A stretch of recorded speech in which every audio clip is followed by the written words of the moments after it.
अनंत आस्था के निकेतन भगवान महावीर के चरणों में वंदना। अनंत शक्ति के स्रोत महाप्राण पूज्य गुरुदेव के चरणों में वंदना। श्रद्धालु श्रावक शालिका परिवार। पर्यूषण और हम बोलते हैं महापर्व। हमारा भारतवर्ष और भारतीय संस्कृति पर्व प्रधान संस्कृति रही है और आपने देखा होगा हर महीने कोई न कोई पर्व त्योहार आता ही आता है। वे सारे लौकिक त्योहार होते हैं जिन्हें हम पर्व या त्योहार कहते हैं, लेकिन आज का यह त्योहार, यह पर्व आत्मा को, चेतना को अनावृत करने का पर्व है। अध्यात्म के मैदान में दौड़ने का पर्व है, इसलिए हम इसे महापर्व कहते हैं। पर्यूषण शब्द का अर्थ है परिसमन्तात् उच्यते स्थीयते यस्मिन् तत्पर्यूषणम्। पर्यूषण का मतलब है परि और उषण, दो शब्दों से पर्यूषण बना है। परि का अर्थ है चारों ओर से, अपने आत्मा को हटाकर कहाँ स्थित करना, अपने स्वभाव में स्थित करना। और कषायाणाम इंद्रियाणाम जय, कषाय का और इंद्रिय विषयों का जय करने का अर्थ है हम कितना कंट्रोल रख सकते हैं। जब जब कोई परिस्थिति आती है उस समय हमारी चेतना असंतुलित हो जाती है, भावधारा से हम विचलित हो जाते हैं। उसने मुझे क्यों कह दिया, क्या जरूरत थी बोलने की, क्यों हुआ ऐसा, इस तरह की भावधारा प्रतिकूलता के वातावरण में सहज है। ये 8 दिन तपस्या के दिन है, खाने के दिन नहीं है। पर यह भी हम जानते हैं हर व्यक्ति 8 दिन बिना खाए नहीं रह सकता, नहीं रह सकता, ये तो सच है। लेकिन एक तपस्या ऐसी भी है जिसमें खाने को छोड़ने की जरूरत नहीं है। जयाचार्य से एक व्यक्ति, एक युवक प्रश्न करता है, गुरुदेव मैं तपस्या नहीं कर सकता और तपस्वियों को जब देखता हूँ तो मन में बहुत भावना पैदा होती है और कई बार अपने प्रति गिल्टी फील करता हूँ कि ये लोग तपस्या करते हैं, मैं नहीं कर सकता, आप मुझे बताएंगे क्या करूं। जय आचार्य ने एक बात कही, मास मास खामण कोई करे निरंतर, इतला कर्म कटे एक पल मेरे, वचन कुवचन सहे समभावे, राग द्वेष नहीं आने मुनि मन मेरे। बहुत सुंदर बात कही कि एक तरफ तो उन्होंने कहा कोई मांस खमण के एकांतर कर रहा, कोई है पीतमपुरा दिल्ली में मांस खमण के एकांतर, बहुत बड़ी बात है। ऐसा व्यक्ति भी एक तरफ मांस खमण का एकांतर वाला और दूसरा किसी के कुवचन को, अप्रिय वचन को, मर्म भेदी वचन को समभाव से सहन कर लेता है, महान कर्म की निर्जरा करता है। तो इन 8 दिनों में आप और हम सबको एक अठाई जरूर कर लेनी है और वो है समभाव की अठाई, वो है क्षमा याचना की अठाई और वो है हर किसी को इग्नोर कर देने की अठाई। कोई कुछ भी कहा हो आई गई कर देना है, यह क्षमा की अठाई। यह समता की अठाई मुझे लगता है खाना छोड़ना तो फिर भी आसान हो सकता है, मगर ये तपस्या आसान नहीं है। पर याद रखिए, असंभव भी नहीं, आसान नहीं, असंभव भी नहीं है।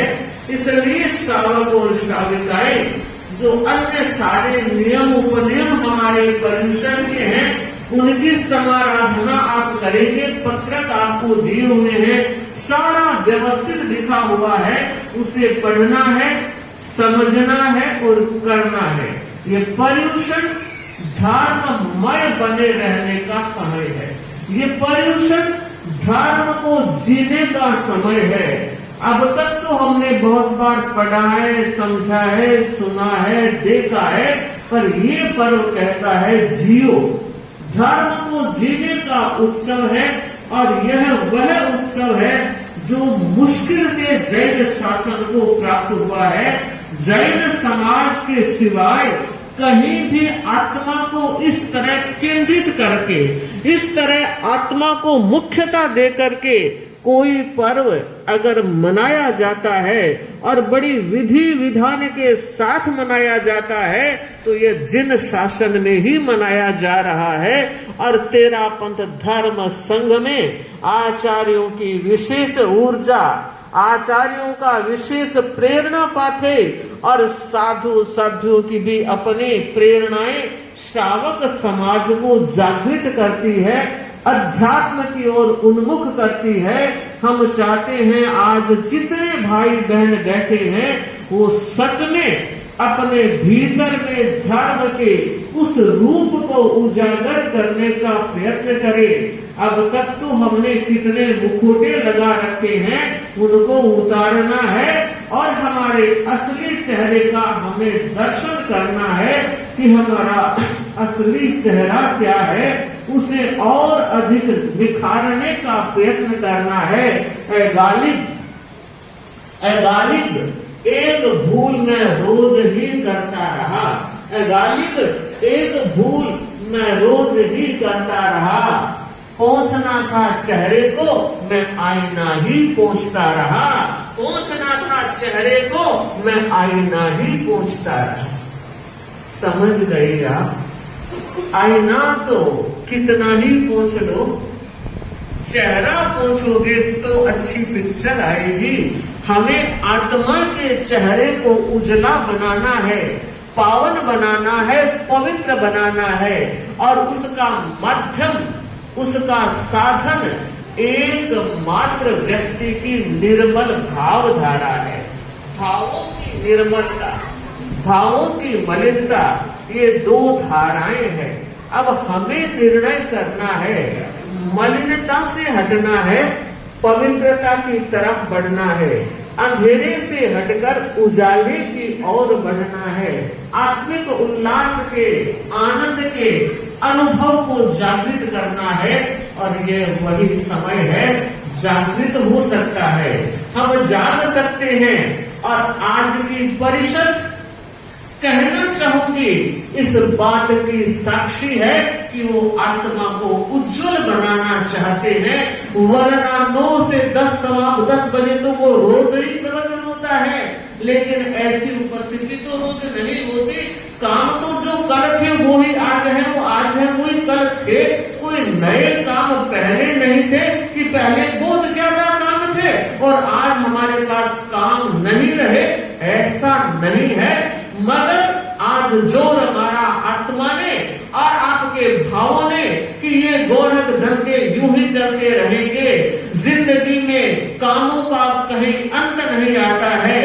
जिंदगी जब तक रहेगी, जिंदगी जब तक रहेगी फुर्सत न होगी कामों से, जिंदगी जब तक रहेगी फुर्सत न होगी कामों से।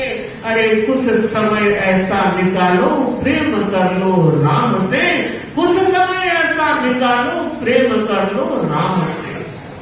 यह वक्त और ये परिषद, कल साधियां कह रही थी महाराज बाहर कुर्सियां लगा रहे हैं, बाहर कौन बैठेगा? अब देख लो बाहर कौन बैठा है। मैं ये बताना चाह रही हूँ, ये आत्मिक उल्लास का पर्व है, आनंद का उत्सव है। और जो यहाँ आए हैं वो आनंद से सराबोर होंगे, आध्यात्मिक प्रेरणाएं प्राप्त करेंगे, संतों के साथियों के प्रवचनों से जीवन धारा और जीवन दिशा में भी एक बदलाव आता है। तो हम चाहते हैं ये 8 दिन का समय यूं ही वर्धमानता की ओर आगे बढ़े। हो सकता है आप इतने आए हो, फिर भी हमें लगता है और भी आने चाहिए जो नहीं आए हैं। आप लोग एक काम करना, और वो काम यह होगा, मंदिर के ताड़ो में, मस्जिद के आड़ो में, हिंजड़े साड़ो नहीं, मंदिर के ताड़ो नहीं, मस्जिद के आड़ो नहीं, हिंजड़े साड़ो नहीं, और दलाल रे दीवारों नहीं। आप दलाल बनना, दलाली जरूर करना। हो सकता है आपकी दलाली से कोई आत्मा छेद जाए और पहुंच जाए यहाँ तक, और हो सकता ना भी आए, लेकिन आपकी दलाली तो पक्की है ना। सभी दलाल बनना और 8 दिनों तक अध्यात्म की दलाली करके इस पर्युषण महापर्व को सार्थक बनाना और हमें मौका देना। प्रवचन कर्म निर्जरा का साधन बनता है, और आप लोग जब जिस तन्मयता से सुनते हो, हमें भी आनंद की अनुभूति होती है, और हमें भी लगता है कि हमारा श्रावक और श्राविका समाज अपने गुरु के प्रति, अपने संघ के प्रति कितना समर्पित है, कितना संस्कारवान है और कितना जागरूक है। मैं आगे बढ़ूं। आज 14 है और चतुर्दशी को मर्यादा पत्र का वाचन भी होता है। मुझे उस वाचन से भी जुड़ना है। सर्व साधु साध्वियां 5 महाव्रत, 5 समिति, 3 मुक्ति की अखंड आराधना करें। क्रिया भाषा ऐसा में विशेष सावधान रहे। चलते समय बात न करे, सावध्य भाषा न बोले। आहार पानी पूरी जांच करके ले। शुद्ध आहार भी दाता का अभिप्राय देख कर हठ मनुआ से ले। वस्त्र पात्र आदि लेते और रखते समय तथा पूजने परखने में पूर्ण सावधानी बरते। प्रतिक्रमण और प्रतिलेखन करते हुए बात न करे। ये हमारी व्यक्तिगत साधना से जुड़ी हुई प्रेरणा का पुंज है, और हमें हमेशा जागरूक रहने की प्रेरणा मिलती है। स्वामी जी ने न्याय संविभाग और समभाव की वृद्धि के लिए तथा पारस्परिक प्रेम कलह निवारण और संघ की सुव्यवस्था के लिए अनेक मर्यादाएं की। उन्होंने लिखा, सर्व साधु साध्वियां एक आचार्य की आज्ञा में रहे। विहार चातुर्मास आचार्य की आज्ञा से करे। अपना अपना शिष्य शिष्याएं न बनाए।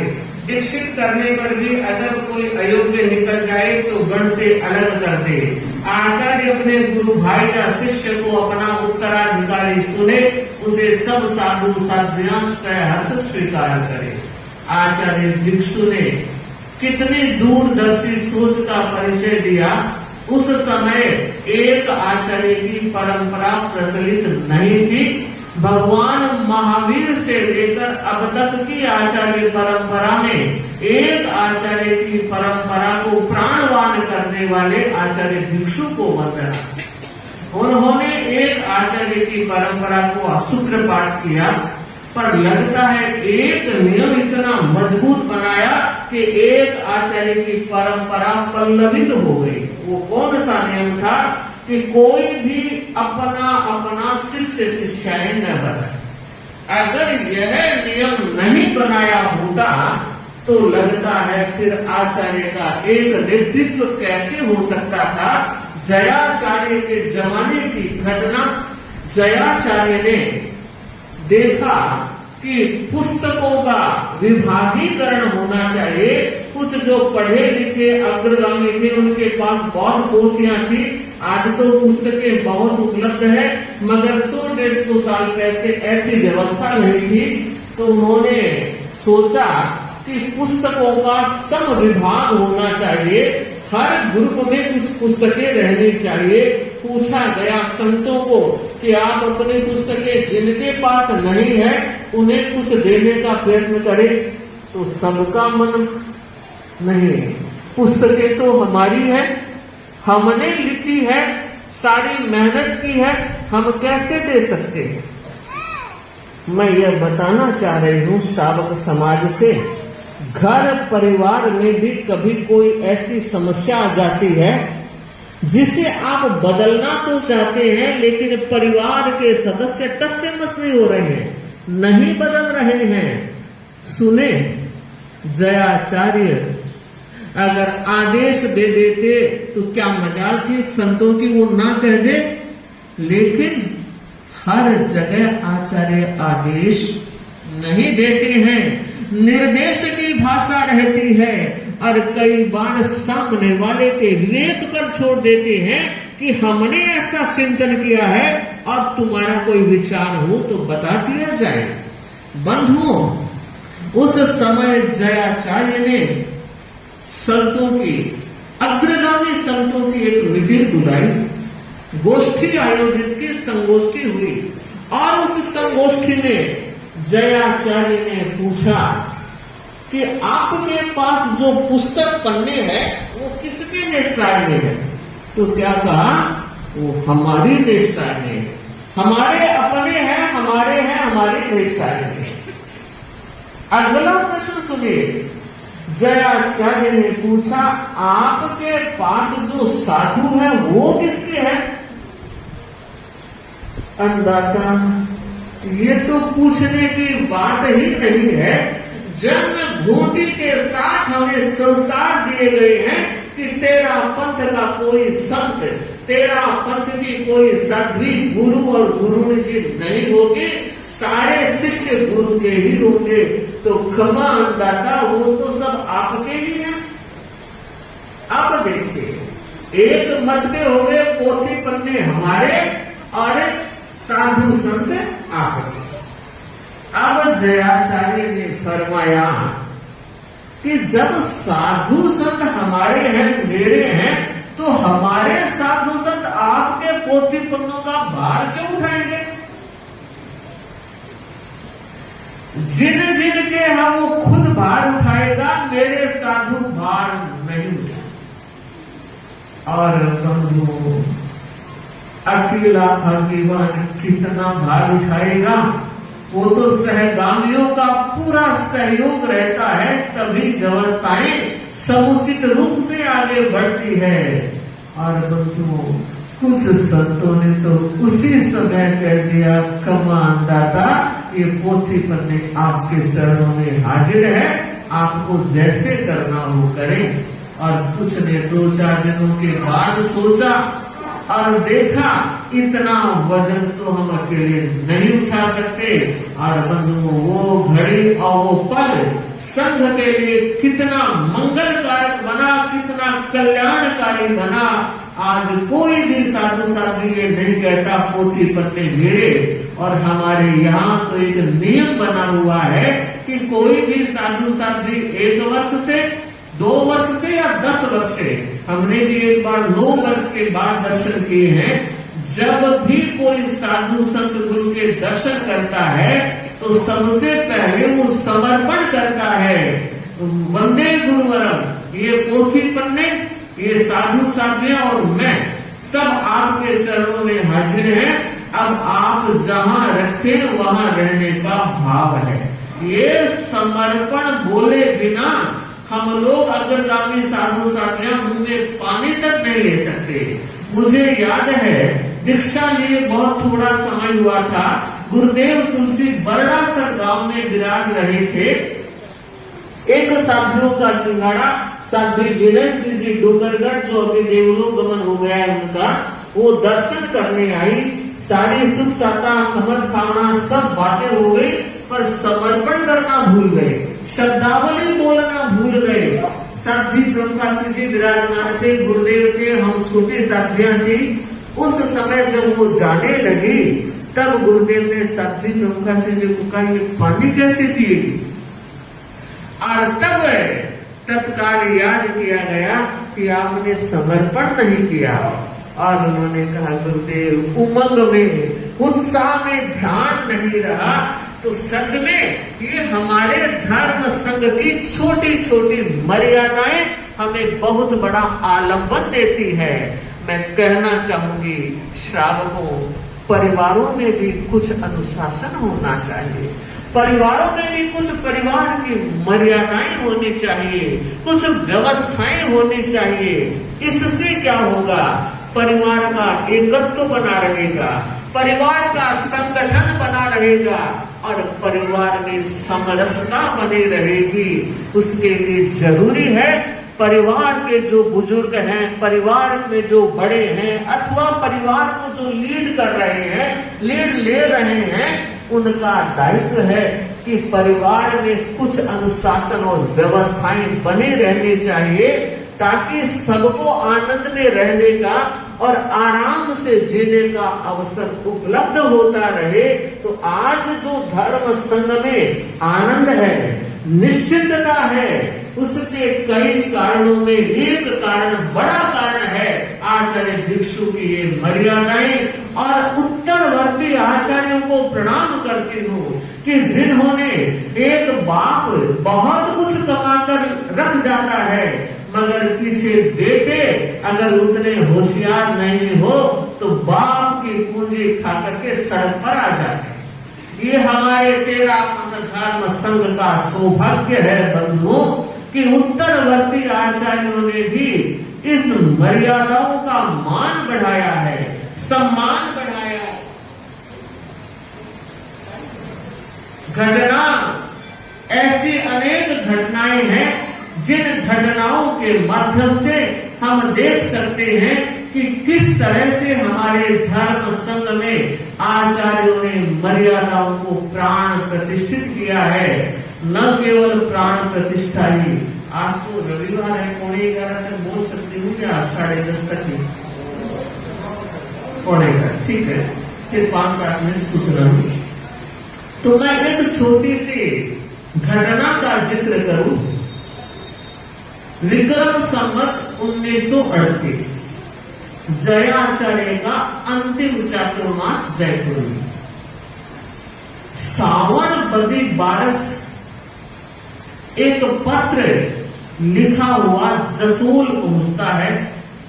इतिहास बता रहा है कि उस चातुर्मास में जयाचार्य का स्वास्थ्य बहुत कमजोर हो गया और जयपुर के श्रावक समाज ने सोचा आसपास के सभी लोगों को जानकारी होनी चाहिए, इसलिए एक पत्र अन्य स्थानों पर भी गया होगा, जसोल में गया, आज भी कहते हैं वो पत्र सुरक्षित है। उस पत्र में लिखा था, सिद्ध श्री शुभ शतानेक ओपमान लायक जसोल समाज, जयपुर सवाई जयपुर का धर्म स्नेह बचाव से उपरंत अठे सब आनंद मंगल है, बठे भला चाहिए। पूज श्री जय जीत मर्जी युवराज मघवा गणी महासती गुलाबाजी, कुल 17 और 55 ठाणे सुख शाखा से विराजमान। उसके बाद क्या लिखते हैं कि श्री हजूर का शरीर बहुत कमजोर लग रहा है, लगता है अब अधिक समय तक दिखेगा नहीं। सब चाहते हैं श्री हजूर की हजारी उम्र हुए पर औदारिक शरीर को ढंग ऐसो लगे नहीं। आप सर्व बिरादरी ने सूचना देनी माको काम है, दर्शना को मोको है, अंतिम झांकी लागे मोको चूकने जिसो है नहीं। आप बिरादरी ने आंगणे देख जयपुर समाज घणो हरखाउस। ये पत्र आया, डाकिया पूरे गांव में घूम गया, कोई पत्र नहीं ले रहा है। 20-25 बहनें बैठी सामाई कर रही थी और उन्होंने उस पत्र को लिया और खुद तो कोई पढ़ी हुई नहीं थी, एक टाबर को बुलाया और कहा पत्र पढ़। जब पत्र पढ़कर उसने सुनाया तो कहते हैं एक बहन सुखी बाई, उसने उन सारी बहनों को कहा, रे पता नहीं अपने दर्शन गुरुदेव के होंगे या नहीं होंगे, मैंने तो अपने टावरों के दर्शन बोल रखे हैं कि गुरुदेव को दर्शन कराने हैं गुरुदेव के, तो जयपुर जाने का मन है। आप में से कोई तैयार हो तो हम समूह के साथ चले जाएं। कई बहनों ने हुकारा भर लिया और कहा घर जाकर तैयारी करो। सुखी बाई भी तैयारी करने लगी और बहनें भी तैयारी करने लगी। अब देखिए घटना कैसे मोड़ लेती है। सुखी बाई के घर वाले देवासा, वे जब घर आए तो देखा सुखी बाई बाहर जयपुर जाना था, 7 दिन लगते थे रास्ते में, तो खाने पीने की व्यवस्था कर रही थी। तो पूछा ये अड़ंगा क्या? तो सुखी बाई ने कहा सेठा जयपुर जाने को मन बनायु है, गुरुदेव ने तन में असाता मोकड़ी है। ये सुनते ही पूछा तमक कर क्या कहा? जयपुर जाने का मन बनाया है, मुझे बिना पूछे तय कैसे कर लिया? सुखी बाई ने कहा सारी बहनें सामाई कर रही थी, उस समय पूछने कैसे आए? अब पूछ रही हूं, आप आज्ञा दे दो, व्यवस्था करा दो, जयपुर जाना। और कहा देखूंगा जयपुर कैसे जाएंगे, नहीं जा सकते। मनु रसोई से बाहर सुखी बाई कोई सामान लेने के लिए निकली और देवासा ने झट से रसोई में ताला लगाया और बाहर चले। और सुखी बाई ने देखा ले अब क्या होगा। बाहर चूल्हा था, शाम का भोजन बनाया और सोचा आ जाएंगे थोड़ी देर बाद। सेठ नहीं आया, अंधेरा होने लगा, सेठ नहीं आया तो बेटे को कहा जा पिताजी को बुलाकर लिया। वो जब गया तो सेठ ने झटका दिया। सुखी बाई ने सोचा सोने के लिए तो आएंगे ही। सोने के वक्त तक इंतजार करती रही सुखी बाई, पर सेठ जी नहीं आए। और जब नहीं आए तो उसने सोचा बात तो उल्टी पड़ी, अब क्या करना चाहिए। अपनी बेटी कसुम्बा को लेकर सारे लोग सो गए हैं, अब दुकान पहुंची। उस समय ऐसी व्यवस्था नहीं थी, बहनें दुकान जाना नाम ही नहीं लेती। अब देखिए गई और कहा सेठा घरे चलो, जा जा वो गिरलोगे जयपुर जा। अरे सेठा आप सियाना हो, समझदार हो, बड़ा पंच हो, मारी भूल होगी, माफ कर दो, आज्ञा दे दो जाने दे। कौन है जो? तो उसके मुंह से क्या निकला कि मैंने तो टावरों के दर्शन बोल रखे हैं, इसलिए जाना तो जरूरी है। क्या कहा? टावर, टावर गिरा, टावर को मारा है। सुखी बाई ने कहा सेठा टावर तो आपको ढूंढना ही है कि नहीं नहीं टावरों को नहीं ले जा सकते। बंधु बहुत समझाने के बाद भी जब उन्होंने अकड़ नहीं छोड़ी, अब वो भी ताव में आ और वह सेठा देख लीजिए मैं तो जाऊंगा और टावरा में ले जाऊंगा। तो कहा देखूंगा कैसे जाएगी? तो कहा देखो धर्म करने में हर व्यक्ति स्वतंत्र है, ऐसी वैसी जगह नहीं जा रही हूं, गुरु के दर्शन करने तो जाऊंगी और आप व्यवस्था करोगे तो जाऊंगी और नहीं तो मैं भी टापरे के सकलेचा परिवार की बेटी हूं, बिकन जी के परिवार की, जाऊंगी। और बंधुओं सेठ जी नहीं आए, सुखी बाई घर आ गई। घर आने के बाद रात के उस समय उसने सारी बहनों को कहलाया कि अभी जाने का वक्त नहीं आया है, व्यवस्था होगी तब आपको सूचना कर देंगे। पूरी रात यूं ही बीती, सवेरा हुआ, फिर बड़े बेटे फौजमल को भेजा और कहा जा अब तो ठंडा होया, उसी बुला लिया। छोरा गया, एक थप्पड़ दी, जान जो गिलो गए। और रोता रोता आया, मां इतनी जोर की मारी, लाल हो गया। और तब सुखी बाई ने कहा, अब ये बातों के देव लातों से मान। क्या किया उसने? जसोल में 4 बड़े पंच थे, ये सरपंच थे, देवासा सरपंच थे। एक पंच को बुलाया और घर बुलाकर कहा कि आप हमारे घर का न्याय करें। तो उन्होंने कहा, कैसा न्याय? हम तो छोटे पंच से, हमारे बड़े पंच तो देवासा है। कि नहीं, एक झगड़ा पड़ गया है, आपको न्याय करना है। सारी बात बताते हुए कहा कि मुझे जयपुर के दर्शन करने जाना है, वो जाने नहीं दे। उसने अपने 2 पंचों को और बुलाया और कहा कि अगर जाजम बैठेगी तो इकरारनामा चाहिए। तो कहा, मुझे तो कुछ लिखना आता नहीं, आप लिख दो, अंगूठा मैं चेक दूंगी। और बंधु इकरारनामा तैयार हो गया, अंगूठा लगा। फिर भी पंच कितने समझदार कि बात यहां के यहां रह जाए। दुकान में गए और देवासा को कहा कि ऐसी ऐसी बात है, आप घर मालिकिन को जाने दो।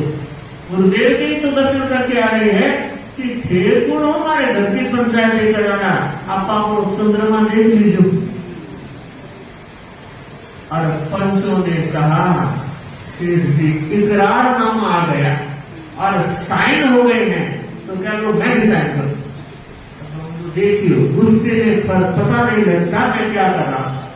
और उन्होंने भी साइन कर दिया कि पंच जो फैसला दे वो मन। कुछ पढ़ा लिखा नहीं और साइन हो गए। और पंचों ने कहा, अब जम गए। बंधु घर आए, देवासा को भी लेकर आए, जाजम बिछी और पंच बैठ गए। और तब गांव के लोग भीड़ हो गए, पूरा घर भर गया। और तमाशा देखने में तो सबको आनंद आता। बंधुओं, एक बार फिर कहा देवासा को कि अब भी कुछ नहीं हुआ है, अब भी आप समझ जाओ और इन्हें आज्ञा दे दो कि मैं नहीं देगा, मुझे नहीं देनी आज्ञा। और बंधुओं, तब सेठानी ने कहा, पंचों में परमेश्वर विराजमान होता है, आप हमारा फैसला करो। और बंधुओं, तब उन्होंने फैसला क्या किया? 5 बेटे थे और 1 बेटी थी। 6 टावर बैठे हैं और पंचों ने फैसला किया, घर सेठानी का और दुकान सेठ की। घर में जितनी नगदी जेवरात सारी सेठानी की, दुकान का लेना देना सेठों। नोरा सेठानी का और बाड़ा सेठ जी का। उस समय सेठ को क्या अकल आई? तो कहा, हमारा टावर नहीं है, आगे बंटवारा कर। तब पंचों ने कहा, भोजराज, हजारीमल और कसुबा 2 बड़े बेटे और बेटी सेठानी की, और तीनों छोटिया बेटा सागर सरदार मदर अमरचंद सेठ का। बोलो शांतिनाथ भगवान की जय। जैसे ही फैसला हुआ, सुखीबाई खड़ी हुई और उसने कहा, अब जयपुर जाने का रास्ता खुल गया। आज्ञा व्यवस्था की कोई जरूरत नहीं, सारी व्यवस्थाएं मेरी तरफ से होगी। जितने भी जसोल की बहनें चलना चाहे एक साथ जाएंगे, पर भाइयों में किसी को नहीं लेना। केवल वो 2 छोरे मेरे साथ होंगे। कहते हैं 60 बैलगाड़ी थी। 60 बैलगाड़ी में 60 बहनें बैठी और एक वो बैलगाड़ी हाँकने वाला।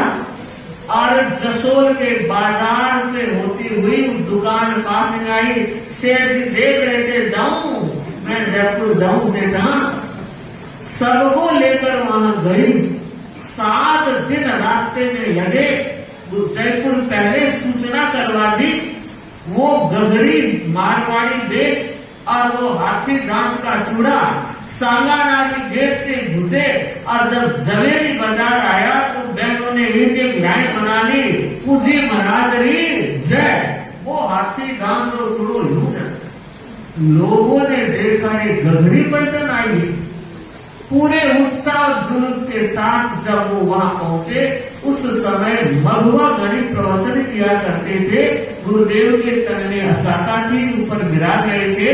तो प्रवचन में जैसे ही सबने दर्शन किए तो मघवा गण ने प्रवचन रोक कर फरमाया, ऊपर गुरुदेव दर्शन ऊपर। वे सारी गणने ऊपर गई, दर्शन किए और सूखी बाई ने दोनों टांगों को कहा सावर दर्शन कर लियो, सिर रगड़ रगड़ दर्शन कर लियो, है तो दर्शन बोलियो ना जना हो गया।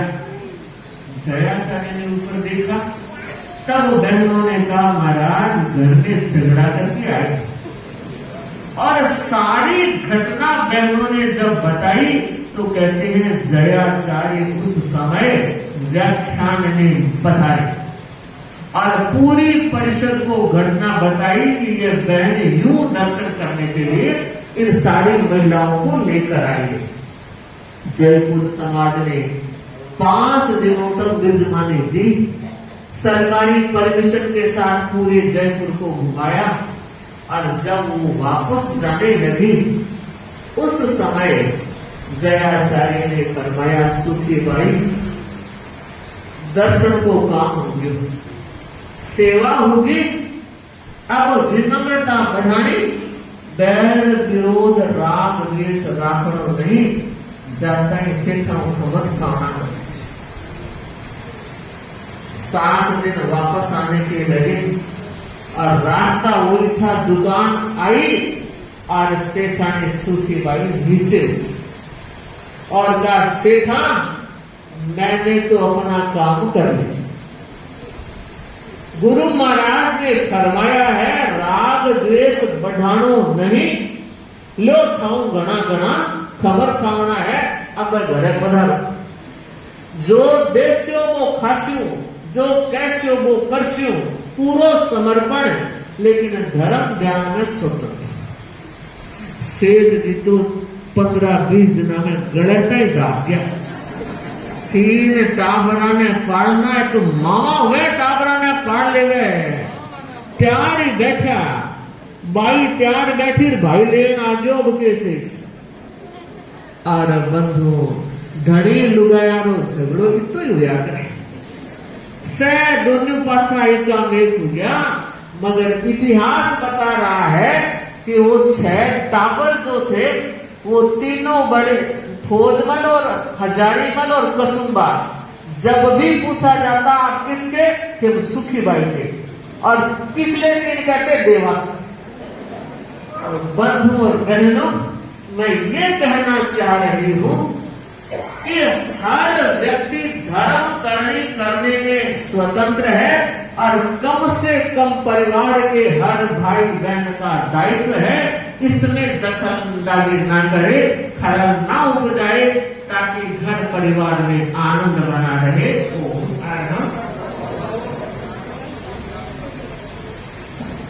महा